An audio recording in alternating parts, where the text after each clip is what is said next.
Thank you for being an incredible supporter of the 10X podcast group, the home of the skillful art of manipulation. We're thrilled to have you as part of our growing community. If you haven't already, we'd love for you to follow us on your favorite podcast platform. Your likes and comments mean the world to us and help us reach a wider audience with our stories. Plus, with new episodes released every day, your feedback plays a vital role in shaping what we create. It truly makes a difference. Your loyalty and enthusiasm fuel our passion for crafting gripping tales, and we're so grateful for your support. Today, we're excited to present The Orgasm Clause, a story that promises to keep you on the edge of your seat.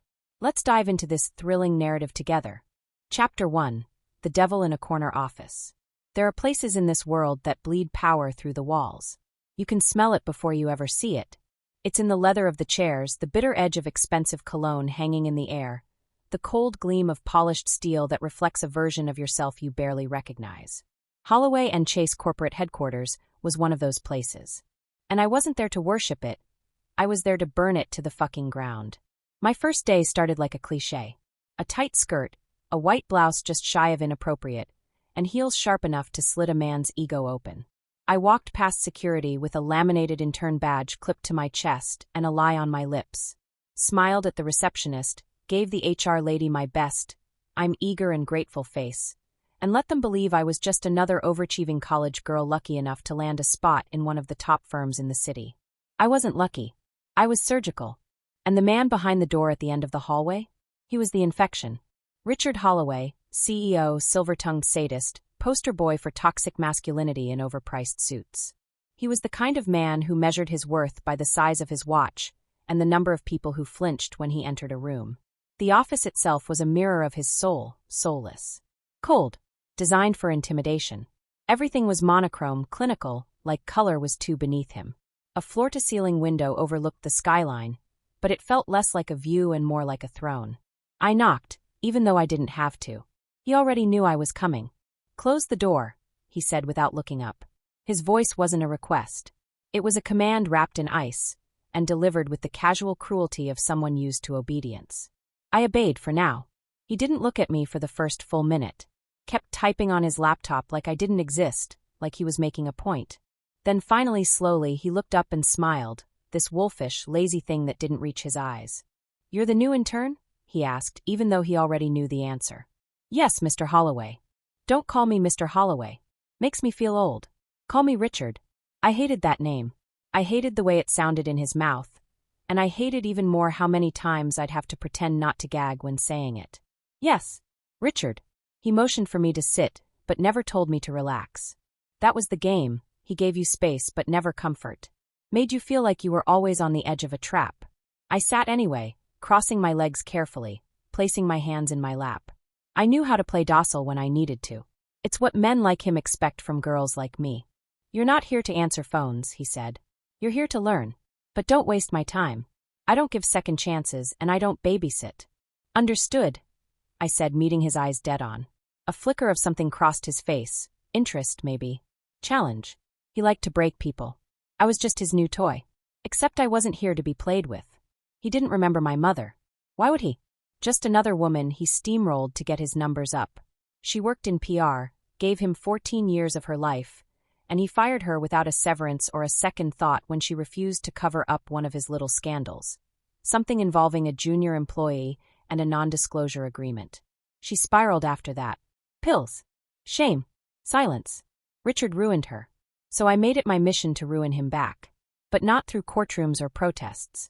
No. Richard was a man of image, empire, reputation. So I'd dismantle it all from the inside, slow, seductive, and sweet. And the way in? Not through him. Through her. Celia Holloway. His wife. His trophy. His shadow. She was the kind of woman who floated when she walked. Always draped in muted designer shades, pearls or diamonds depending on the day. She never smiled too long or too wide, and when she did, it looked like it hurt. There was a sadness in her I recognized, a deep, hollow kind of pain that only comes from being owned. I first saw her in the office 3 days into my internship. She walked in unexpectedly during a staff meeting. Every man in the room stood. Every woman watched her with a mix of awe and pity. She didn't speak much. Just placed a hand on Richard's shoulder like a well-trained ghost. But our eyes locked. Only for a second. Just long enough for the static to start. I knew. She knew.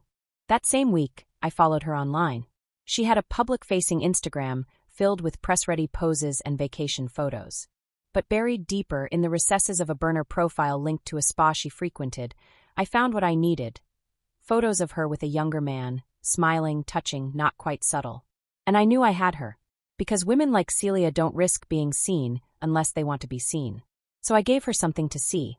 At the Holloway Foundation's annual gala, I wore a crimson dress, slit high on one thigh and open at the back. No bra. No shame. I knew she'd be there. Knew Richard would be too busy schmoozing donors to notice anything but himself. I watched her watching me across the room, her gaze dark, hungry, cautious. She was pretending not to stare, but her fingers clenched the stem of her champagne glass a little too tight. When I accidentally brushed against her near the hors d'oeuvres table, the contact lingered. "Sorry, Mrs. Holloway," I said, my voice silk with a blade under it. She didn't flinch, just tilted her head. "You're the intern?" "Yes, ma'am. But not for long." That made her blink. A shift in her expression, subtle, sharp. "Ambitious," she said. "Only when the prize is worth it." She looked at me like I was a puzzle she wasn't sure she wanted to solve. Then she walked away without another word. But the game had started. The next week, she found excuses to call the office during my shift. Asked for small things, event confirmations, dry cleaning pickups, personal notes for Richard. One day, she asked me to drop something off at their home while he was out of town. That was when it happened. I wore something understated, respectful. Hair tied up. Minimal makeup. But I brought something else with me, presents. The kind that fills a room before your mouth does. She answered the door herself. No staff. Just her. "You didn't have to bring this in person," she said. "You asked for discretion," I replied. I assumed that meant face-to-face. Celia stared at me like she was deciding whether to kiss me or kill me. Then, without another word, she turned and walked into the house. I followed, of course. She poured herself a glass of white wine, gestured toward the bar. "You drink." "Only when I shouldn't." That made her laugh. First time I'd seen her relax. We sat. Talked. She asked questions that had nothing to do with Richard, and everything to do with me. What I wanted. Why I was here. If I had a boyfriend. I let her circle me, like a shark too bored to bite. Then, after an hour of cat and mouse, she stood and said, "I need to grab something upstairs. Wait here." I waited 30 seconds. Then followed. She was in the bedroom when I entered, standing at the window, her back to me. "I said to wait," she said, voice calm. I didn't want to. She turned. Her eyes were darker now. "You think this is a game?" "No," I said. "I think this is a contract. You write the terms. I sign with my body." The silence stretched.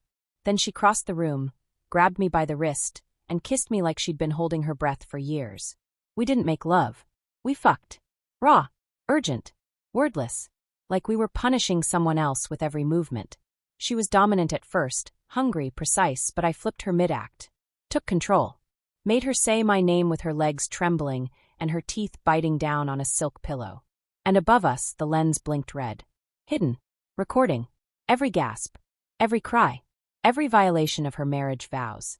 I didn't do it for lust. I did it for leverage. Because now Celia Holloway belonged to me. And through her, I'd make Richard Holloway choke on his own empire. Chapter 2, Morning After the Firestorm. You'd think after a night like that, a woman like Celia Holloway would need time to process. To retreat. To drown herself in guilt or denial, or some designer perfume to wash away the scent of betrayal clinging to her thighs. But that's not what happened. No, Celia didn't run. She didn't cry. She made me breakfast. I woke up in a guest bedroom that looked more like a showroom in Architectural Digest. All marble tones, silver finishes, and sheets that cost more than my entire semester tuition.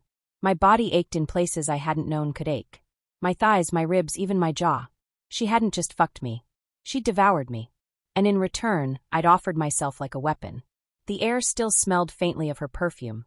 Something rare and foreign, probably imported from a boutique in France, something that didn't exist in the world I came from. I stood slowly, every nerve in my body remembering the night before in vivid, electric flashes. My dress was crumpled on the floor like a used lie. My panties? Missing in action.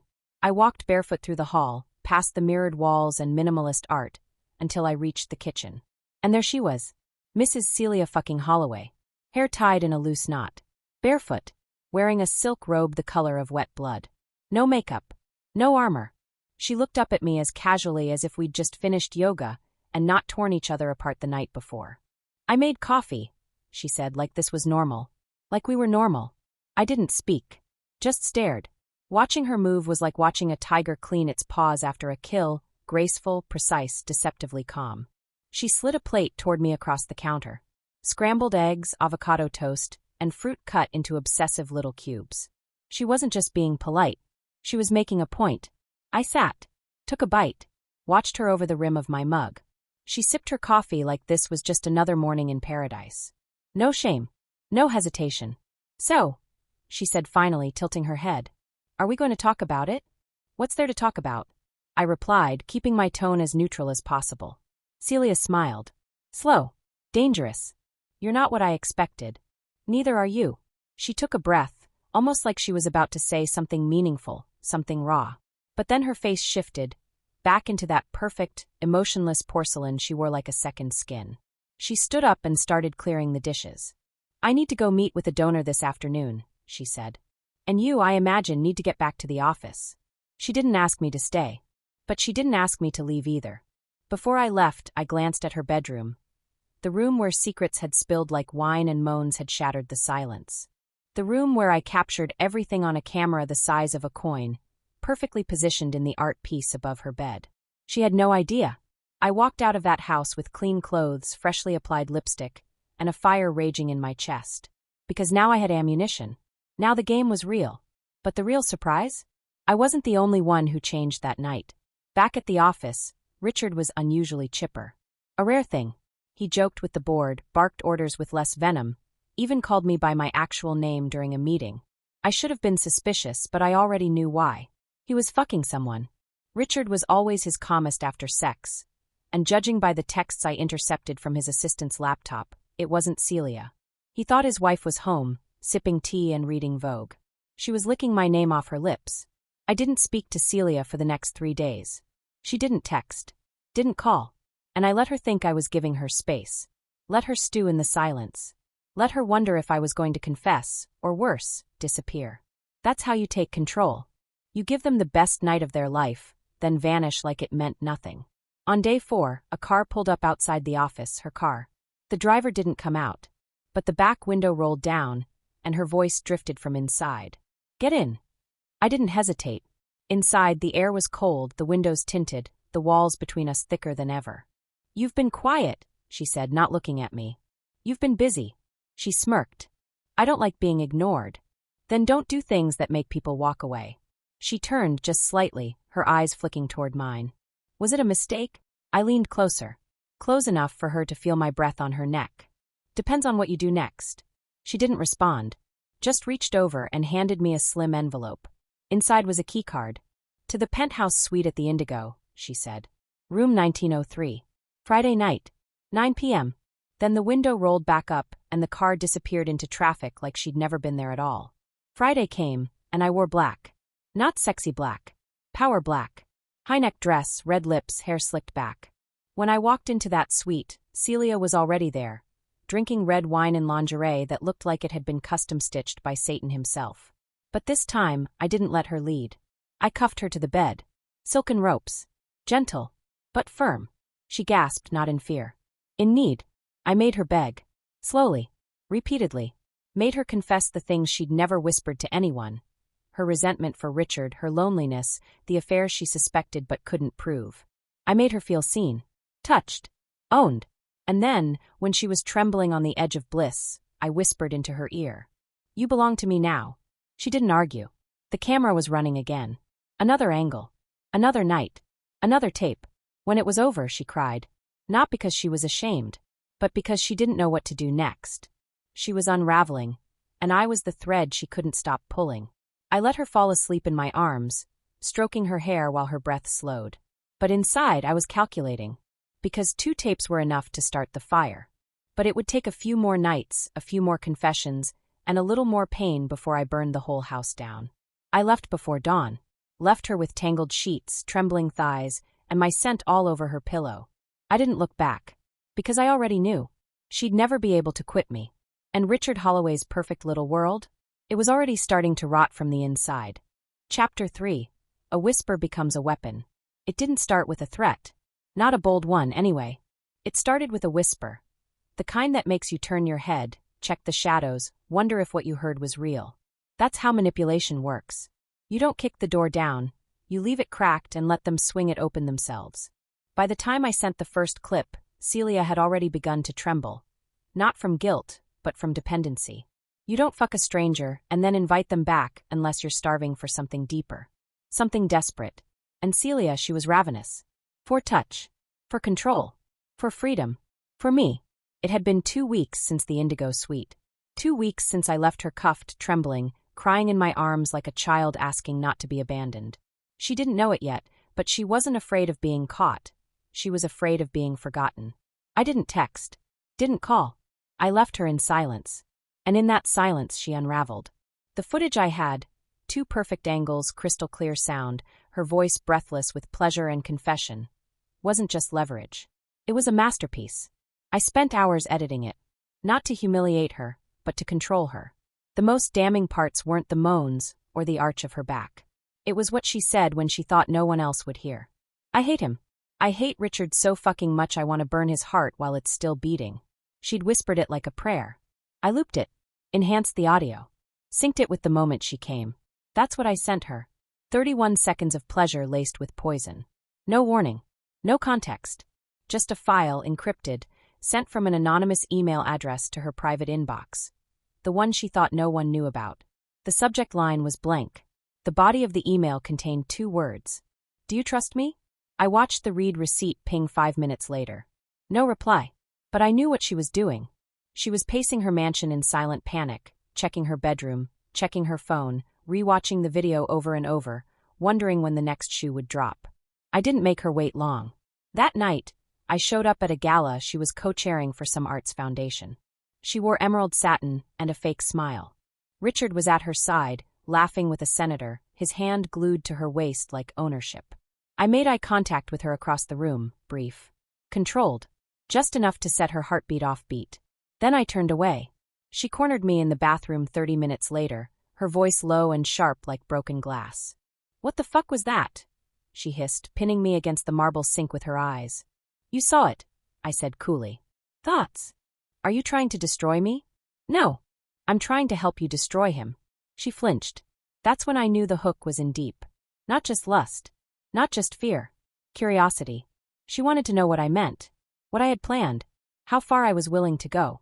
I leaned in close, lips brushing her ear. You give me what I need, and I give you freedom. From Richard. From this fucking life. From pretending. Her breath hitched. Her grip on the edge of the counter tightened. And if I say no, she whispered, then that video ends up in Richard's inbox before breakfast. Along with the burner phone we used to text. The receipts. The suite reservation. Everything. Her eyes filled with something dangerous, not tears. Rage. Regret. Relief. You bitch, she said under her breath. I smiled. Takes one to know one. She didn't say another word. Just left, heels clicking like gunshots on marble, her shoulders tighter than piano wire. 3 days later, I got the first drop. It was subtle. A forwarded calendar invite from Celia's private email. Access to Richard's next 6 weeks of meetings. His travel schedule. His private dinner with the board chairman. All wrapped in a casual subject line. Your requested itinerary. We were in. From there, I dug deeper. I started showing up to meetings I wasn't invited to. Making copies of reports he thought were confidential. I charmed his executive assistant into giving me the building's security schedule with nothing more than a wink and a fake story about an HR audit. Every piece of intel I gathered, I archived. Protected. Layered behind firewalls and encrypted drives. I wasn't just going after Richard's marriage. I was coming for his kingdom. Celia sent more. Financial documents. Passwords. Photos of his handwritten notes. The prenup agreement tucked in a manila folder inside his private safe. The one I cracked in under 10 minutes with the help of a USB borescope and the combination hidden in the initials of their wedding anniversary. Idiot. The prenup had a clause. An infidelity clause. If Celia proved Richard was unfaithful, she got everything. The penthouse. The accounts. The shares in Holloway and Chase. Everything. Which meant all I needed to do was prove what we both already knew. That Richard was fucking his 26-year-old executive assistant in hotel rooms booked under a company alias. I tracked her. I recorded them. And when I had the footage, I didn't go to Celia. I went to him. Because Celia wasn't my only pawn anymore. Richard had to feel what it was like to squirm. I waited until the firm's quarterly shareholders meeting. The one where he stood in front of the board in his navy Armani suit, bragging about record profits and cultural transformation, as if he hadn't just finished face-fucking the assistant in a hotel 3 hours earlier.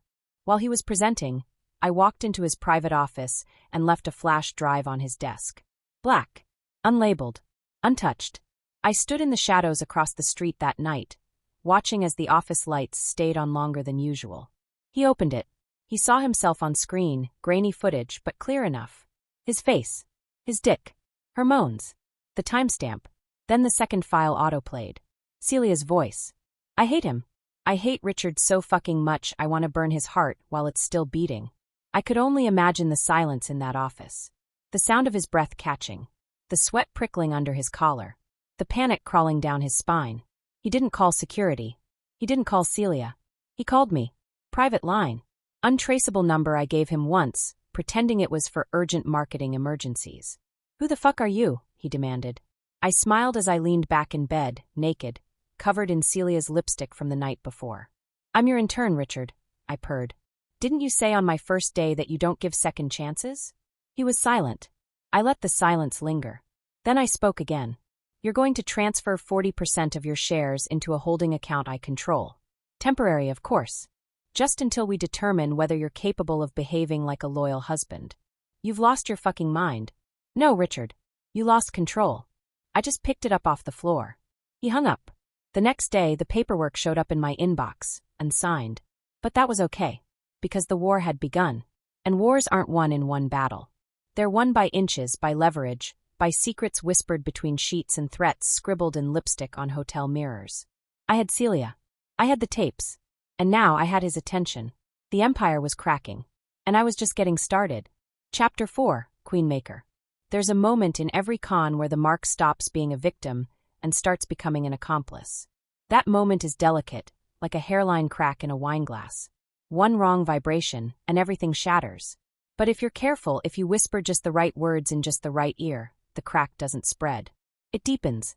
And once it does, there's no going back. Celia Holloway crossed that line at exactly 3:12 p.m. on a Wednesday. She didn't call. She didn't text. She showed up at my apartment unannounced, wearing sunglasses bigger than her ego, a coat worth more than my rent, and heels she had no intention of taking off before storming inside.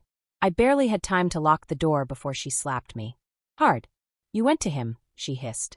I smiled, even as my cheek stung. He needed to know the game started. She stepped closer, nostrils flaring, hands shaking. Not from rage, but from adrenaline. You're out of your goddamn mind. And yet here you are, I whispered, brushing a strand of hair from her face. Coming back for more. She grabbed me by the collar and kissed me like she hated me. And maybe she did. But she needed me more than she feared me now. The lines had blurred. I wasn't just her mistake anymore. I was her weapon. We fucked on my kitchen table like animals. No music. No soft words. Just the raw kind of release that feels like ripping out a confession. She moaned into my mouth, bit my lip until I tasted blood, and came with my name scratching out of her throat like a broken hymn. Afterwards, she lit a cigarette with trembling fingers. I should kill you, she said. You won't. Why not? Because I'm the only one who sees you. The real you.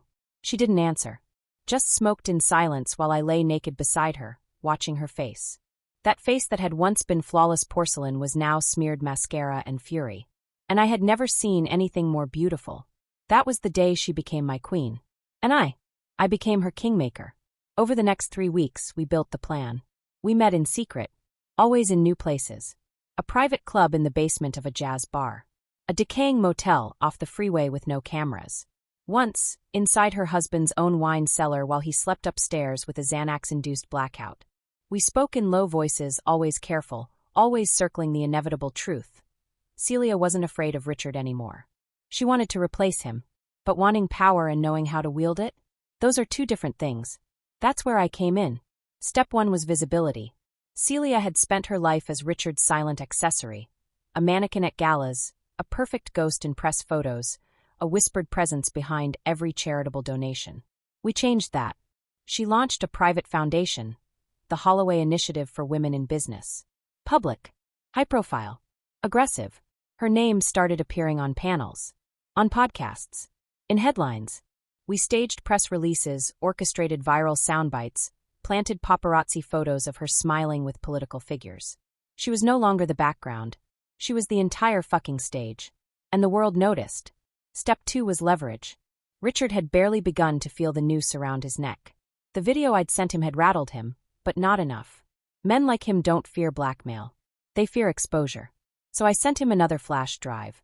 This one included Celia's voice again, but not from the bedroom. It was from one of our meetings in the wine cellar. Her voice was calm, cold, deliberate. He's weak now. He doesn't see what's coming. He thinks he's too big to fail. Overlaid on top of footage from the board meeting, where he'd laughed off a shareholder's concern about ethics violations. I timed the delivery with a conference call he was set to have with the firm's private investors. 2 hours after the call ended, Richard called me again. This time he didn't yell. He begged. "What do you want?" His voice was hushed, flat, almost hollow. "Tell me what the fuck you want." I didn't answer right away. I wanted him to feel the silence, to let it settle into the cracks forming in his mind. Then I whispered, "I want you to hand over the throne." "Impossible. Then I burn everything." He hung up. 2 days later, I received a package at my office cubicle. No return label. Inside was a manila folder with documents, shareholder transfer requests, a revised power of attorney form listing Celia as emergency interim CEO in the event of medical or mental incapacitation, and a handwritten note. "This is all I can give for now." I held that paper like a holy relic. Celia read it and smiled. "Now we just need to break him." And oh, how we broke him. Richard began to unravel in stages. First came the public argument at a board dinner.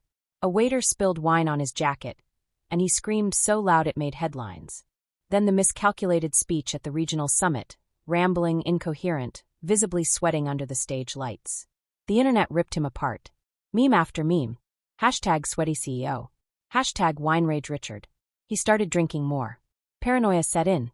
He snapped at interns, accused his assistant of leaking documents, fired a VP without cause. And all the while Celia smiled. She comforted him in public, kissed his cheek during interviews, even defended him on national television. Behind the scenes? She fucked me in the bathroom of his office, her nails digging into my skin while she laughed into my mouth. "He thinks I'm loyal," she gasped between moans. "He thinks I'm his." "No," I whispered, sliding deeper inside her. "You belong to me now." We filmed that too. Not for leverage. For memory. Because I knew one day, she'd look back and wonder who she really was before she met me. And she'd have her answer. A puppet. And now, a queen with blood on her hands. The final phase came unexpectedly. Richard collapsed during a board meeting. Stress-induced panic attack. Celia rode with him in the ambulance, weeping for the cameras. Played the loving wife to perfection. While he recovered in a private clinic, Celia invoked the clause in the documents he'd signed. Temporary executive authority. The board ratified it within 48 hours. She was in charge. Officially. Publicly.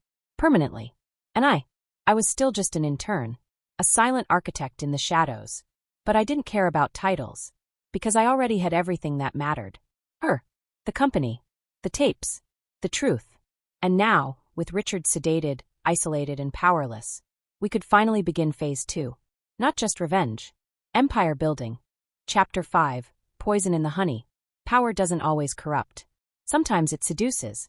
Sometimes it whispers sweet nothings while it wraps around your throat like silk, cutting off just enough air to make you want more. Sometimes it turns on you. I didn't realize how much the taste of control had changed Celia until the first time she told me no. We were in the presidential suite at the Astoria, late at night, champagne half finished, her lipstick smeared across my inner thighs.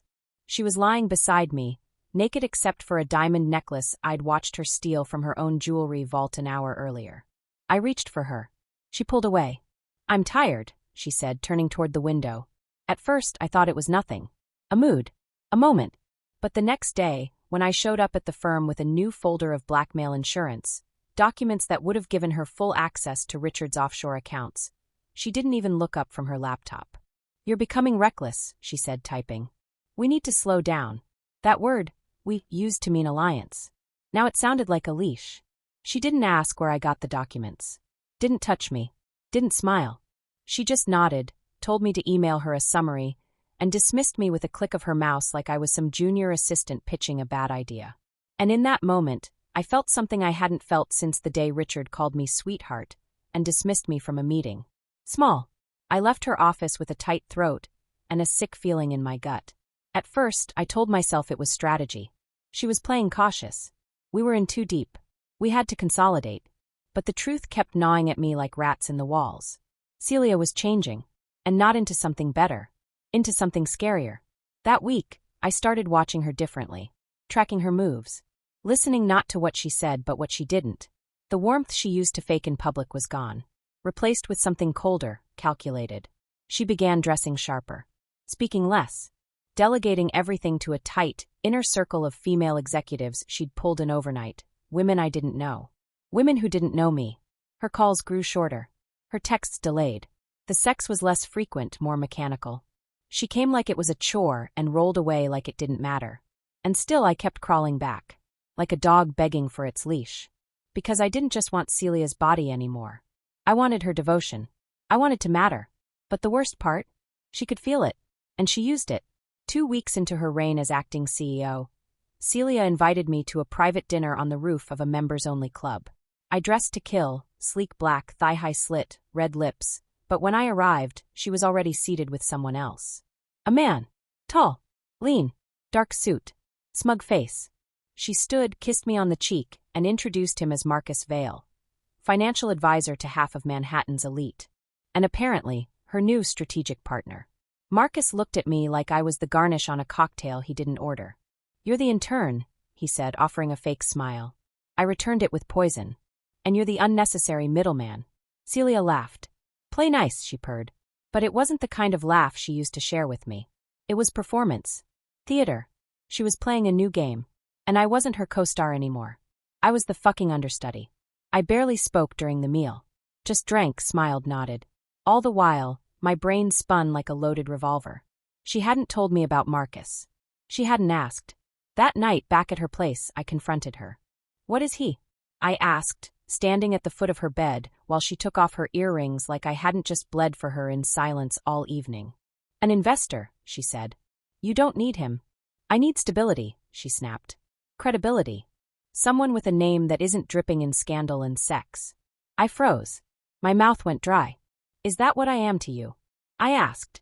"Scandal and sex?" She didn't answer. Not with words. She walked over, gripped my jaw, and kissed me so hard I tasted metal. Her nails dug into my skin.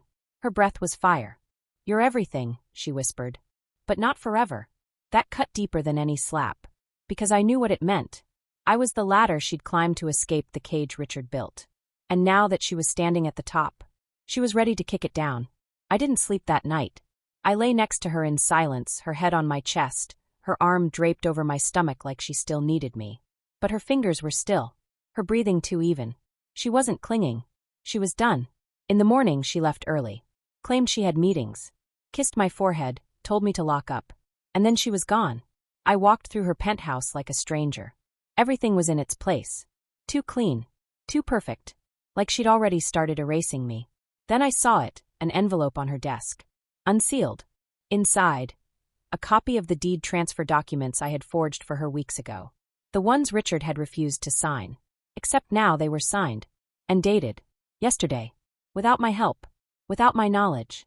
The signature was real. Verified. Witnessed. Notarized. Which meant only one thing. Celia had gone to Richard without telling me. She'd made a deal. Cut me out. And still smiled in my face like we were in this together. I didn't cry. I didn't scream. I laughed. Loud. Sharp. Bitter. Because she thought she was the only one holding cards. She forgot who taught her the game. She forgot who made her queen. So I opened my laptop and started uploading. One tape at a time. The bedroom confession. The wine cellar strategy session. The bathroom sex. The handcuff footage. Every moan. Every threat. Every dirty little whisper she'd begged into my skin. I encrypted them. Watermarked them. Scheduled them. Not to post. Not yet. But to remind myself what I still had. She wanted to erase me? She'd have to dig me out with a scalpel. Because I wasn't just her intern. I was her ghost. Her lover. Her mirror. Her fucking end. Chapter 6. Blood in the Mirror. Every war reaches a point where bullets aren't enough. Where blood doesn't satisfy. Where the silence after the blast feels heavier than the bomb itself. That's where we were now. Celia and I had become two reflections in the same broken mirror. Both of us cracked, both of us jagged, both of us dangerously close to cutting our own throats with the very shards we once used to conquer. But the difference? I remembered who held the camera. She forgot who pressed record. After I found the notarized deed transfer, her silent betrayal, I didn't spiral. Not right away. I focused. Watched. Tracked her movements like I was building a case against a criminal I still wanted to fuck. She was everywhere suddenly. Panels. Press. Posing next to Marcus Vale in every glossy article, as if he'd been the one who guided her rise. The same man who weeks ago had called me the intern, with that smug little smile. Now he was in her circle. Her right hand. Her shadow. I started seeing headlines. Celia Holloway, the Ice Queen with a plan. Rebuilding empires, the strategic brilliance behind Holloway's wife-turned-CEO. Inside the new power duo, Holloway and Vale. And my name? Nowhere. Not even a whisper in the credits of her coronation. She was erasing me in real time. So I sent her a message. A private one. Hand-delivered. An envelope slipped under her office door, no signature. Inside, a single black USB, wrapped in crimson ribbon, and a note written in black ink. In case you forgot who made you. The tape was short. 37 seconds of her on her knees, looking up at the camera with smeared mascara and my hand buried in her hair. Her moans whispered into my skin, her voice trembling as she begged. Don't stop. Please. I'm yours. It was time-stamped. Dated. Undeniable. And I knew the moment she saw it. Because her assistant quit the next day. Because her driver stopped showing up. Because Marcus Vale's social media accounts went silent for 48 hours. And then she called me. Not from her number. From a blocked line. I answered on the first ring. Why? She asked. No hello. No emotion. Just that one word. You should have kept me close, I replied. You think this makes you powerful? No, Celia. It makes me dangerous. There was a long pause. The kind that feels like a sniper locking in. Then her voice dropped to a whisper. You still want me, don't you? I laughed, but it came out bitter. Wanting and trusting aren't the same. And you think I ever trusted you? That stung more than I expected. But I didn't let it show. Let's not pretend we were ever anything but wolves, I said. But I held first. Don't forget that. Click. She hung up. After that, things moved quickly. The story broke a week later. Not ours yet, but enough to shake the ground she stood on. A leak from within the board. Documents that revealed Marcus Vale's strategic investments in Holloway and Chase were fraudulent. Misrepresented. Faked. He'd used offshore shell companies to funnel money into his own holding firm, boosting Celia's public stock profile without actual capital. The press devoured it. Power couple built on lies? Vale and Holloway, House of Cards. She held a press conference. Denied knowledge. Threw Marcus under the bus with surgical precision. He was arrested 2 days later. But the damage was done. The shine on her crown dulled overnight. And me. I watched from the shadows, smiling. Because I leaked those documents. Because I had hacked into Marcus's drive 3 nights after that rooftop dinner, while he was too busy whispering into Celia's ear to notice the Trojan I'd slipped into his phone during a fake, accidental run-in the hotel bar. You don't erase me without paying for it in blood. And Celia? She was bleeding. She showed up at my apartment at midnight. No guards. No driver. No makeup. Just her. Raw. Trembling. Pissed. I opened the door already half-naked, bottle of wine in hand. She pushed past me without a word. I should kill you, she said, pacing. You almost cost me everything. You already cost me everything, I shot back. You made me invisible. I protected you, she snapped. I gave you distance, plausible deniability. No, I growled, stepping toward her. You used me like a gun. Fired me at your problems, and now that the smoke's cleared, you don't like how I smell. We were inches apart now, breathing each other's heat. Teeth bared. Then she kissed me. Hard. Violent. Like she wanted to kill me with her mouth and bury me in her thighs. We fucked against the kitchen counter. Fast. Brutal. No words. No rules. Just pain and pleasure twisted so tightly you couldn't tell which was which. After we collapsed on the floor. Sweating. Breathing. Broken. I hate you, she whispered. Good, I murmured. It means you still feel. The next morning, I woke up alone. Again. But this time, something felt different. Colder. Quieter. I checked my phone. Nothing. Checked the door. Locked. Then I saw the note. Left under my keyboard. No signature. Just one sentence. You want war? Let's make it public. My blood froze. She was going to out us. Preemptively. Before I could weaponize the tapes. Before I could leak our twisted little fairy tale. She was going to frame the narrative. Paint herself the victim. Me as the predator. And it would work. Because I had the sex. But she had the sympathy. I knew what I had to do. I called a journalist. Not just any journalist. The same one who exposed Marcus Vale. A woman named Deja Knox. Ruthless. Brilliant. Queer. And very, very bored with the usual corporate scandals. I invited her to my apartment. Off the record. No phones. I poured 2 glasses of wine and handed her the flash drive. Everything on here is real, I said. Unedited. Undeniable. But if you run it, you run all of it. She stared at me for a long time, then asked the question I knew was coming. Why are you doing this now? And I told her the truth. Because love turned to power. And power turned to poison. And the only way to survive poison is to drink the antidote first. Chapter 7, The Final Clause. I always knew it would end like this. Not in silence. Not in peace. But in flames. The kind that don't just burn down walls, but scorch every memory that ever touched them. The kind that leave you standing in the ash with your own fingerprints smeared across the matchbox. Celia was the match. But I was the gasoline. And now we were both choking on the smoke. The morning the article dropped, the world stopped spinning. Front page. Black and white headline. Bold. Sex Lies and the Queen of Deception. The Intern Who Toppled an Empire. By Deja Knox. Inside, everything. The affair. The manipulation. The sex tapes. The forged documents. The blackmail.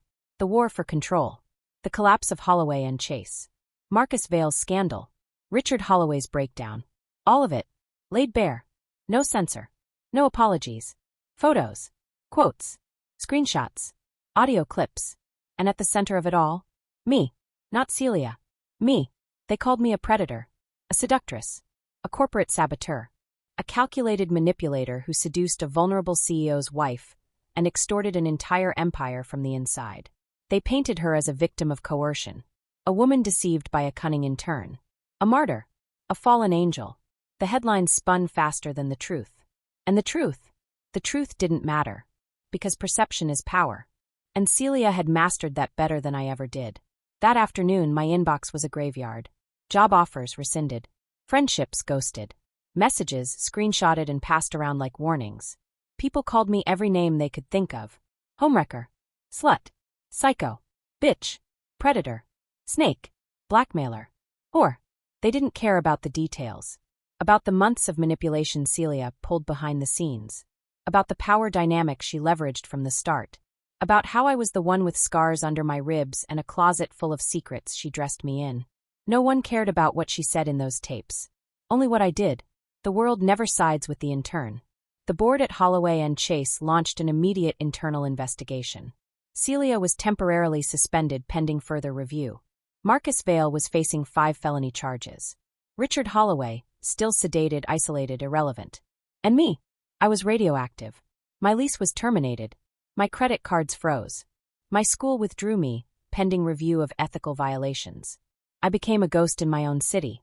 But still, I had one more move left. Because as much as Celia tried to spin the story, she'd made one fatal mistake. She underestimated what I had hidden away. 3 weeks before the story broke, I recorded a conversation. It wasn't sexual. It wasn't dramatic. It was quiet. Chilling. Celia and I in bed.